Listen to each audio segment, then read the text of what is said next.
Comment ça va? Dans cette vidéo, tu vas découvrir une dinguerie. C'est le plus beau des matchs de toutes les Coupes du Monde qu'il y a eu. Ouais, t'as bien entendu, c'est le match le plus fou.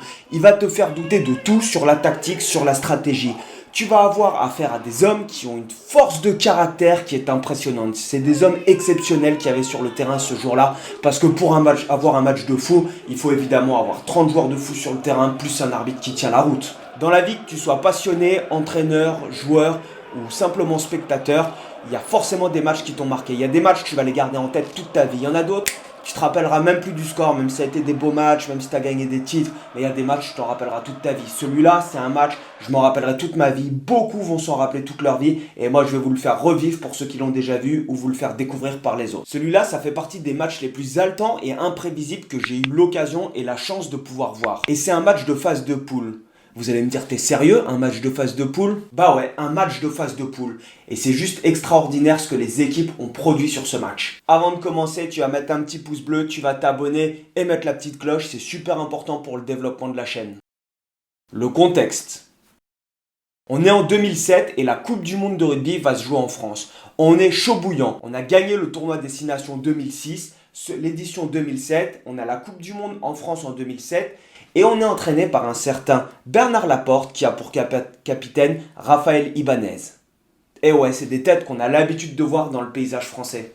On est 3e au classement IRB, juste derrière l'Australie. Et en première place, évidemment, c'est la Nouvelle-Zélande. Mais ça, c'est pas forcément une surprise. On attend beaucoup de cette équipe de France dont la qualité principale est la défense.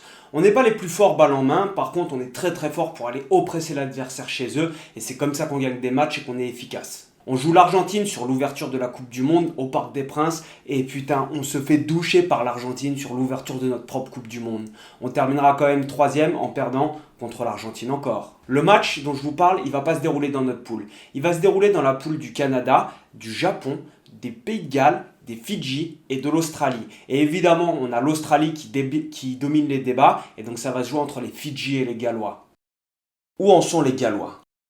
À cette époque, les Gallois ils sont entraînés par Gareth Jenkins. Les 2 derniers tournois Destination, ils les terminent à la dernière place ex-aequo avec l'Écosse avec 2 points. Et pour vous dire, on a l'Italie qui bat les Gallois 23-20 dans un match et ça fait partie des 2 seules victoires de l'Italie contre les Gallois en 27 rencontres. Et ouais, c'est une autre époque. Mais l'Italie commençait déjà à gagner. Et en 2006, ils sont avant-derniers. Par contre, 2005, ils font les grands chelems, les Gallois. Pour moi, ils ont un style de jeu à l'époque qui est un petit peu comme celui de maintenant, où on ne sait pas à quoi s'attendre. Ça va être pile ou face. On sait que c'est une équipe qui aime bien tenir le ballon, multiplier les séquences, et plus il va y avoir de la désorganisation, plus ils étaient efficaces à l'époque. Un petit peu moins maintenant, puisque les défenses, tout est mieux organisé, mais à l'époque, ils aimaient bien ce jeu un petit peu déstructuré. Leur capitaine, c'est l'emblématique Gareth Thomas. Il a été aussi capitaine des Lions. Lui, c'est un sacré bonhomme. À 35 ans, il va décider de faire son coming out en annonçant dans la presse son homosexualité. À l'époque, c'était pas comme aujourd'hui. Le sujet, c'était tabou. On n'en parlait pas et on ne l'annonçait pas. Un jour, il a pété un plomb contre un supporter qui le traite de pédé. Il dira, la seule manière que j'ai trouvé de lui montrer que je n'étais pas un pédé comme il disait, c'était d'être violent en le cognant. Une autre fois, c'est un adversaire qui lui dit, même mot, même sanction. J'ai tout fait pour lui rendre la vie la plus atroce possible et surtout j'ai joué dur pour lui montrer que j'étais l'adversaire le plus dur qu'il ait jamais rencontré. Pour brouiller les pistes, Gareth Thomas se marie. C'était une couverture. C'était une personne magnifique qui m'a beaucoup apporté. Mais j'avais une vraie double vie. Hétéro le jour sur les terrains et chez lui, homo la nuit dans les bars gays de Londres. J'étais un homme triste et seul, je me cachais de tout. J'ai même voulu me suicider tellement j'avais honte. Je ne pouvais plus continuer comme ça. Un jour, j'ai juste appelé ma femme et je lui ai annoncé que j'étais gay. Mes coéquipiers, c'était mes frères. Il n'y a pas d'attraction sexuelle entre frères. Ensuite, il a fallu l'annoncer à ses coéquipiers. Et ça a été le plus difficile. Comment est-ce que les gens vont réagir quand on annonce son homosexualité à cette époque-là? Pourtant, ça s'est bien passé. Il l'a annoncé. C'était comme s'il parlait d'autre chose et derrière ils sont allés boire une pinte au clubhouse. Ils lui ont tapé sur l'épaule et ils lui ont dit t'inquiète mon pote, tout est comme avant. C'est le premier rugbyman de haut niveau et un des rares sportifs de haut niveau à faire son coming out. Et ça c'est une super chose. Pour en revenir au Pays de Galles, les Gallois ils sont pas à leur top niveau mais ils sont pas en train de dominer l'Europe. En revanche, on sait pas à quoi s'attendre. Ils ont fait le Grand Chelem il y a 2 ans et c'est pile ou face avec cette équipe galloise. Et puis ils jouent cette équipe Fidji qui n'est pas une grande équipe à l'époque. Les Fidji. On va commencer déjà par une petite remise en contexte parce que je ne suis pas sûr que tu situes totalement les Fidji. Les Fidji, c'est une archipel dans l'ouest de l'océan Pacifique. Elle est composée de 322 îles dont un tiers sont habitées. Rugbystiquement, pour info, ils ont battu le 15 de France combien de fois ? Une seule fois le 24 novembre au Stade de France. Ils sont à la 13e place du classement IRB et je vous avoue qu'on n'arrive pas trop à trouver des informations sur eux à cette époque. On sait qu'ils disputent une Coupe du Pacifique avec les Samoa, les Tonga, le Japon, l'Australie numéro 2 puisque l'Australie avait une équipe bis à cette époque ainsi que la Nouvelle-Zélande équipe développement bis. Ça ressemble beaucoup à une compétition de seconde zone. Ils ont été repris en 2004 par un entraîneur que vous connaissez sûrement, Wayne Pivac, qui malheureusement à 8-9 mois de la Coupe du Monde, en début 2007, en début d'année, il est contraint d'arrêter pour des problèmes personnels. Et donc là, ces Fidjiens se retrouvent sans entraîneur avant la Coupe du Monde. Pour information, Wayne Pivac, il a entraîné les Gallois, il a été démis de ses fonctions en décembre dernier. Pour info, les Fidjiens, ils ont quand même gagné la Coupe du Monde en 2005, mais la Coupe du Monde de rugby à 7, puisque à 7, c'est des tueurs. La sélection du coup pour la Coupe du Monde, elle sera entraînée par un entraîneur qui s'appelle Ilivasi Tabua. J'ai essayé de trouver des informations sur lui parce que j'aurais bien aimé connaître sa recette pour faire fonctionner un groupe parce que ce qu'il a fait avec les Fidji en 9 mois c'est juste énorme, j'ai pas trouvé d'informations sur lui. Leur capitaine c'est le demi de mêlée Rauluni et ils ont quelques stars que vous allez pouvoir découvrir pendant ce match et vous les avez sûrement vus vagabonder en top 14 et faire des magies sur les terrains. Je vous vois déjà venir en me disant ouais t'as mis un titre putaclic pour qu'on puisse voir etc. Non c'est pas un titre putaclic, il faut bien savoir une chose, c'est qu'à cette époque-là, le classement IRB, il est établi et il veut dire quelque chose. On va pas voir les Japonais qui vont battre les Néo-Zélandais ou l'Australie, non, ça arrive pas. C'était impensable quasiment de voir une équipe de premier rang perdre contre une équipe à la plus de 10e place du classement IRB. Le contexte est très simple. En phase de poule, les Gallois et les Fidjiens ont battu le Canada et le Japon et ont tous les deux perdu contre l'Australie. Et donc ils se retrouvent pas sur un quart de finale, mais sur un 8e de finale en phase de poule. Le gagnant passe en quart de finale, le perdant, merci, au revoir, tu fais tes valises, tu reprends l'avion. Ils se rencontrent donc pour leur dernier match à Nantes devant 37 000 personnes avec un soleil radieux. Les Gallois, eux, ils ont joué les 2 derniers quarts de finale des 2 dernières Coupes du Monde, alors que les Fidjiens, ils sont passés une seule fois en quart et c'était sur la première Coupe du Monde en 1987. Allez, laisse-moi t'embarquer dans ce match de folie et régale-toi. Le match. Gareth Thomas, le capitaine gallois, fête sa 100e sélection. Quoi de plus beau que de fêter une 100e sélection pour un 8e de finale de la Coupe du Monde ? Ça en dit long sur la force de cet homme que le capitaine gallois ce jour-là et vous allez le découvrir. Pour les Fidji, il faut pas se leurrer. En 2007, c'était comme aujourd'hui. Des hybrides entre Thor et Hulk sur un terrain de rugby, mais qui parfois peuvent faire beaucoup de fautes et qui peuvent avoir un buteur aléatoire. Les Gallois donnent le coup d'envoi du match. Et c'est les Fidjiens qui vont donner le ton. Sur un jeu au pied dans la boîte des Fidji, l'ailier récupère la balle et après 2 passes, magnifique coup de tête du Fidjien. Les Gallois en profitent pour contre-attaquer et sur la contre-attaque, ils s'offrent une percée de 80 mètres et un petit bonhomme, Shane Williams, qui échoue en touche à 1 mètre de la ligne d'en but. Le ton du match est donné. Quoi, tu ne connais pas Shane Williams ? Attends, laisse-moi, je vais devoir t'expliquer. On va dire que c'est plutôt un hybride entre Sonic et Bip Bip. À mon avis, c'est sûrement un des ancêtres de Gabin Villiers ou de Cheslin Colby. Tu vas le découvrir sur ce match. Un petit peu de pression pour un match à enjeu, c'est normal, on n'en attendait pas moins. Et là, en revanche, c'est incroyable. Sur un match à élimination directe, puisque c'est élimination directe, les Gallois ont une pénalité de 35 mètres en face des poteaux. Et ils décident de jouer l'avantage, ce qui est normal, mais derrière, ils vont jouer à la main. Évidemment, ils gagnent du terrain et ils vont quand même se rendre à la raison. Et la deuxième pénalité, ils vont décider de prendre les points. Sur ce début de match, pour le moment, les Gallois, ils maîtrisent le match. Ils scorent et ils mènent 3-0. Les Fidjiens font des erreurs comme on a trop l'habitude de les voir faire.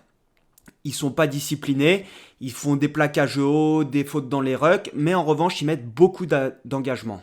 On s'y attend, les Fidjiens tapent fort, mais niveau discipline, ils prennent une 3e pénalité en 10 minutes. Vous imaginez, si on compare avec les stats actuelles, ça fait 24 pénalités sur 80 minutes si on reste sur ce rythme, alors que les équipes en prennent une dizaine par match. Une nouvelle pénalité et bam, Dwayne Peel, le 9 gallois, décide encore une fois de jouer à la main. Bam, et là, Jones tue un magnifique surnombre avec un jeu au pied. On le sent, les intentions des Gallois sont claires, ils veulent jouer à la main. En 10 minutes, les Fidjiens n'ont pas touché un ballon et ils sont menés que 3-0. Ils s'en sortent très très bien.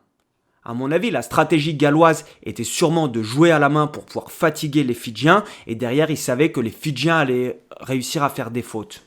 Si tu ne le savais pas, les règles étaient quelque peu différentes à l'époque. Les joueurs commençaient à 50 cm ou 1 mètre sur les mêlées et tu impactais sur l'entrée en mêlée beaucoup plus fort. Si tu refusais l'impact, tu prenais un coup franc, joué rapidement par les Gallois. Ah oui, tu le remarques peut-être aussi, mais les plaquages étaient également plus hauts. C'était aussi moins sanctionné lorsque tu jouais les Fidjiens et ce n'était pas une partie de plaisir. Et sur une phase de transition, ouais, une contre-attaque, on peut appeler ça également une phase de transition, les Fidjiens, sur quasiment leur première possession de balle, ils mettent un essai par leur numéro 7, Kera, à la 15e. La chance, elle sourit souvent à ceux qui tentent. Bah bah bah bah bam, c'est ça qu'on aime. Attends, je crois que t'as pas bien vu là. Je crois que t'as pas bien vu ce qui s'est passé. Alors je vais te le remontrer parce que moi je crois que c'est la seule passe après contact de ma vie que j'ai vue être réalisée comme ça. Regarde cette passe. C'est incroyable. Je crois que je n'ai jamais vu une passe comme ça. À la 19e minute, ça fait 12-3 pour les Fidji. Alors là, quand tu as des Fidjiens agressifs et qui commencent à réussir ce qu'ils tentent et qui sont en confiance, bah bah bam, et qui en plus prennent les points, on voit que leur buteur Nicky Little qui les passe, ça fait 15-3 en 21 minutes. Et ouais, ça c'est toujours la question avec les Fidjiens, est-ce qu'ils vont avoir un buteur fiable et est-ce que ce qu'ils vont tenter, ils vont le réussir. Les Gallois sont dominés sur tous les contacts et toutes les séquences de jeu et évidemment, ils commencent à douter. Et pendant ce temps, leur 10, aux Fidjiens, Nicky Little, il enquille et il enquille tout au pied. À la 23e minute, les Fidjiens mènent 18-3. Et là, sur le coup d'envoi, il y a une action improbable. Les Fidjiens récupèrent la balle au milieu du ruck, les Gallois s'organisent en défense, et là, le 7 Fidjien ramasse la balle au milieu du ruck et traverse le ruck. Bam. Et les mecs commencent à ralentir à 10 mètres de l'embut, ils sont sereins, et tout ce qu'ils tentent, ils le réussissent, personne n'y croit sauf eux.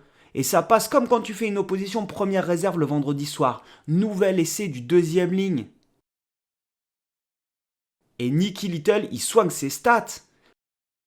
Personne n'y croit. Les Fidjiens mènent 25-3 contre les Gallois à la 27e minute. Tu te demandes si les Gallois vont réagir.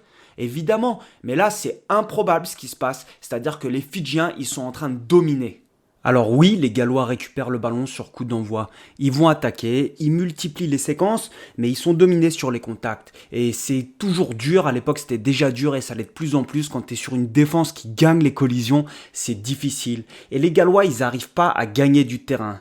En revanche, ce qui va faire la différence, c'est la discipline. Et ça, on le sait, c'est le point noir des Fidjiens. Et c'est là où les Fidjiens, ils vont réussir à perdre un petit peu le match, c'est sur cette fameuse mêlée. Et c'est ce qui est marrant avec les Fidjiens. On a l'impression qu'ils attendent que le règlement s'adapte sur la hauteur des plaquages et change pour s'adapter à leur style plutôt que de s'adapter au règlement. Et les Gallois, en multipliant les séquences, ils arrivent finalement à obtenir forcément des pénalités et ils vont insister. À partir du moment où ils sont menés 25-3, ça sert plus à rien de prendre 3 points pour recoller au score. Ils décident de répondre à travers le jeu. Et ça va donner vraiment le ton du match. Une grosse mêlée galloise leur permet de récupérer des munitions. Mais ça, c'est sans compter sur Nicky Little qui semble avoir fait des plaquages cravates sa spécialité. Nicky Little, je crois qu'il ne fait pas un plaquage aux jambes du match. À chaque fois, il se jette comme un mort de faim au niveau de la nuque. Ça tape très fort sur toutes les collisions et les Gallois, ils sont dans le dur. On voit qu'il y a des joueurs qui restent au sol, forcément tu prends des coups contre des Fidjiens qui en plus sont dans l'euphorie du match. On est à la 34e minute et les Gallois, ils vont réussir à marquer sur une énième mêlée qu'ils enfoncent. On a l'impression que c'est le seul domaine dans lequel ils sont dominateurs et qui vont leur permettre de s'en sortir. Ensuite, il ne se passe pas grand-chose pendant ces 5 minutes suivantes. Et là, tu ne sais pas pourquoi, Kera, le numéro 7 Fidjien, l'auteur du premier essai qui fait un match remarquable, il pète son plomb. Et il décide d'ajouter un petit peu plus de difficulté en prenant un jaune. Et ouais, on le sait, c'est le problème des Fidjiens, c'est ses fautes à répétition et cette discipline. Et Jones, il rate une pénalité facile.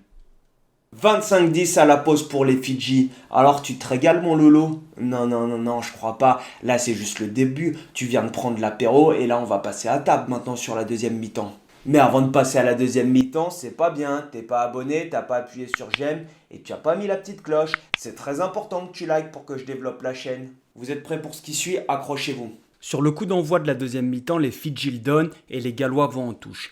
Et ce qui est intéressant, c'est qu'on repart exactement sur les mêmes bases. Le jeu structuré, c'est pas forcément le plus efficace chez les Fidjiens et après leur lancement en touche, on a une récupération galloise, un petit coup de pied à suivre et Ça se termine à 5 mètres de l'embut des Fidjiens. On repart exactement sur les mêmes bases que la première mi-temps. On s'aperçoit quand même que sur le lancer en touche, on avait à la limite le droit de déstabiliser un petit peu les joueurs en l'air. Et après le jeu au pied du 9 Fidjien, on assiste à une contre-attaque galloise. Même chose, on avait le droit de prendre quand les mecs n'étaient pas encore totalement retombés sur leurs appuis. Après 2 passes, les Gallois prennent le centre du terrain avec un plaquage semi-haut des Fidjiens, un plaquage fidjien, et on s'aperçoit que le contre-ruck fidjien est toujours aussi efficace. Ils récupèrent le ballon, passent après contact, et là, ils ont une occasion pour moi sur laquelle ils peuvent tuer le match. Et leur 10 voit bien le jeu, il met un petit jeu au pied, mais qui est un tout petit peu profond, et on a Shane Williams qui vient se débarrasser du ballon. C'est pas passé loin. Et là, sur le coup de renvoi, sur le renvoi au 22 mètres, les Gallois jouent la récupération. On est à la 42e minute et les Fidjiens sont toujours un de moins. Les Fidjiens récupèrent le ballon et ils décident de repartir à l'attaque. Ils viennent prendre le centre du terrain. Les Gallois sont un petit peu plus organisés en défense et ils ont décidé de contester un petit peu plus les rucks. C'est normal et effectivement ils sont menés 25-10. Ils ont intérêt à s'y filer un petit peu plus. La sortie de balle est ralentie. Et les Fidjiens décident de jouer. Et là, on a De La Salle 14 qui décide de mettre un jeu au pied pour lui-même dans les 22, dans la boîte. On a une contre-attaque avec le 9 qui met un jeu au pied pour sortir de son camp. Et là, même chose, on ne se pose pas de questions chez les Fidji. Contre-attaque, on met de la vitesse et on décide de générer de l'avancée. Ils gagnent tous leurs duels, il ne peut rien leur arriver aujourd'hui. Ils sont dans les 30 mètres adverses. Et là, 2 passes, même chose, on vient chercher les ailiers et on essaye de gagner du terrain. Il n'y a pas de contrôle sur ce match, il n'y a pas de contrôle. C'est-à-dire que les Fidjiens, ils jouent sans le frein à main. Le seul problème, c'est qu'ils ont cette fâcheuse tendance à s'isoler par moment. Et là, sur cette action, ils vont s'isoler et on a une récupération du 7 gallois. On va avoir 2 passes. Une première passe et là une deuxième passe pour, j'ai nommé monsieur Shane Williams qui nous sort une action d'anthologie avec un essai de 80 mètres d'école. J'ai rarement vu des essais comme ça de la part des ailiers et en plus il termine avec un plongeon à la Ashton. On peut admirer sur son essai, ce qu'il fait c'est quand même assez phénoménal. Il va y avoir une feinte de coup de pied. On aperçoit la feinte de coup de pied et derrière un TXT, cadrage débordement sur le dernier défenseur pour aller aplatir avec un plongeon magnifique. Et ça y est, le match est reparti, le match est relancé. On est à la 45e minute, les Fidjiens qui menaient 25-3 mènent plus que 25-17. On a le coup d'envoi qui est tapé de la part des Fidjiens, récupération galloise avec un plaquage semi-haut bien évidemment. Les Gallois reviennent s'installer rapidement dans le camp des Fidjiens. Ils récupèrent une mêlée dans les 22 mètres fidjiennes et là on a une petite combinaison. Effectivement il y avait beaucoup de petites combinaisons proches de la mêlée avec les troisièmes lignes étant donné que les 3/4 étaient directement sur la ligne des pieds du 8. On était obligé pour pouvoir attaquer. Et de la même manière que depuis le début du match, pour trouver des solutions, ils déplacent le ballon dans le couloir des 15 mètres pour un second essai à la 47e minute. On a Gareth Thomas, le capitaine gallois, qui à la 47e minute remet les pendules à l'heure et marque un essai. On passe à 25-22. Le match est totalement relancé. Les Fidjiens qui menaient 25-3, ils se sont pris 2 essais à la reprise de la mi-temps et ils mènent maintenant 25-22.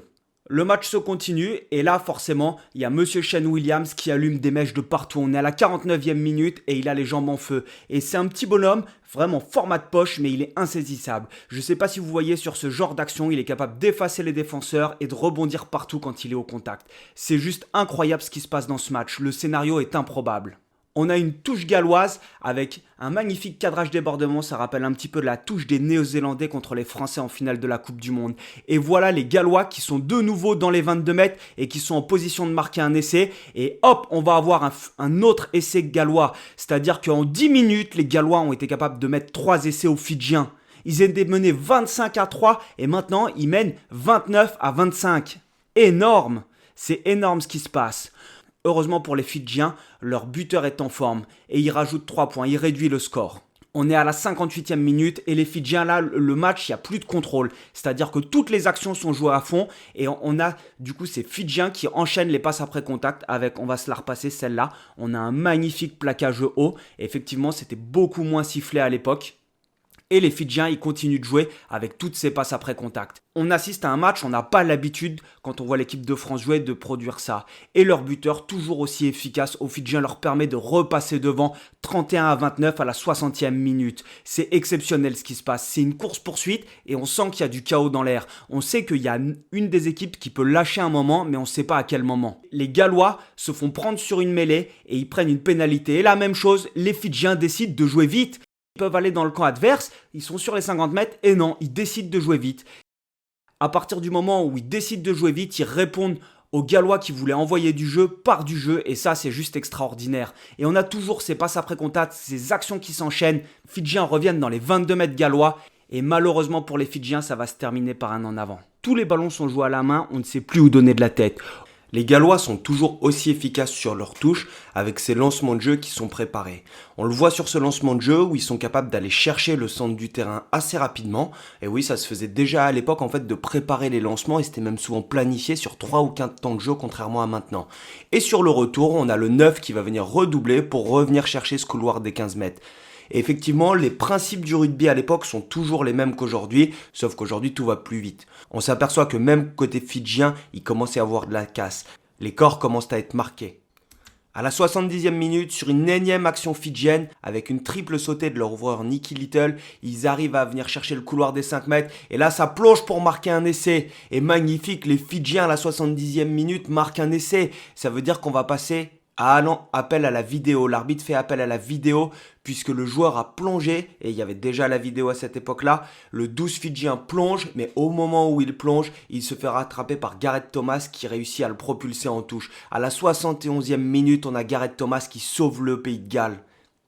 Ça se joue à rien du tout, hein. C'est-à-dire que là, il aurait pu faire un retour intérieur, il pense qu'il peut y aller, et au moment d'aplatir, il pose sa hanche en touche. À la 72e minute, on a le 9 Fidjien qui décide d'aller occuper le camp adverse avec un jeu au pied dans la boîte. On a un plaquage en l'air sur Shane Williams, mais c'était très peu sanctionné, ou beaucoup moins à l'époque. Récupération des Fidjiens, et on est parti, ça recommence à envoyer du jeu. On se fait des passes pour aller chercher le couloir opposé, avec des déblayages qui sont toujours à la limite, qu'on ne verrait plus maintenant. Et là, interception du 7 gallois à la 72e minute. Il va finir tout seul et il vient aplatir le ballon. 73e minute, on a le pays de Galles qui repasse devant 34-31 avant la transformation. On a Martin Williams qui vient d'intercepter le ballon. L'essai ne sera pas transformé. Et sur le coup d'envoi suivant, les Fidjiens récupèrent le ballon. Et ça y est, c'est reparti. On est à la 75e minute. On a Ratuva qui est rentré à la place de Kera. L'auteur de l'essai est sorti. 75e minute, ils sont menés de 3 points. Cet esprit de chaos qu'on sentait venir depuis quelques temps, ça y est, on est en plein dedans. Là, c'est tout ou rien. On sait que celui qui score, il a énormément de chances de passer en quart de finale. Les Fidjiens multiplient les offensives. Ils sont toujours aussi dominants sur les contacts. C'est leur jeu. Et ils sont animés par cette rage de vaincre et cette rage d'aller marquer. Cette rage, ça fait 20 ans qu'ils ne se sont pas qualifiés. Et les Gallois s'accrochent, ils veulent rien lâcher. C'est normal, là, ils ont plus le droit à l'erreur. Donc ils viennent oppresser en permanence ces Fidjiens, mais avec la fatigue, ils laissent des trous. Mais les Fidjiens continuent de générer de l'avancée. On assiste à une forme de rugby où c'est plus vraiment des rucks. Ça arrive de partout, ça plonge. Ça bataille sévèrement pour le gain du ballon. Les Fidjiens à 7 mètres de l'embut vont s'appuyer sur leur qualité athlétique pour faire du jeu pénétrant, du jeu à une passe. Effectivement, plus on se rapproche des lignes d'embut, plus ça va être du jeu direct. Et ouais, on a une défense galloise qui oppresse en permanence. Et les Fidjiens, ils sont obligés de générer de l'avancée. Ils n'ont pas le temps de faire plus d'une passe avant que les Gallois soient sur eux. Mais du jeu à une passe, ils sont tout à fait capables de le faire avec leur physique de déménageur. On arrive à la 76e minute, ils ont toujours 3 points de retard. Ils s'organisent pour repartir en pick and go une énième fois. Les Gallois tiennent bon. La tension est palpable. Et là, le 9 décide d'ouvrir le ballon sur le 14 qui donne le ballon au 20. Et on a un joueur qui ramasse le ballon et qui part en pick and go. Que se passe-t-il? Il est dans le but, les Fidjiens lèvent la main. Arrêt du temps de l'arbitre. Je pense qu'on va avoir le droit à une petite séquence vidéo. Il va consulter son arbitre de touche. Et on s'aperçoit qu'il marque l'essai sur le ralenti. 77e minute sur un pick and go à 50 cm de la ligne. On a les Fidjiens qui viennent de scorer.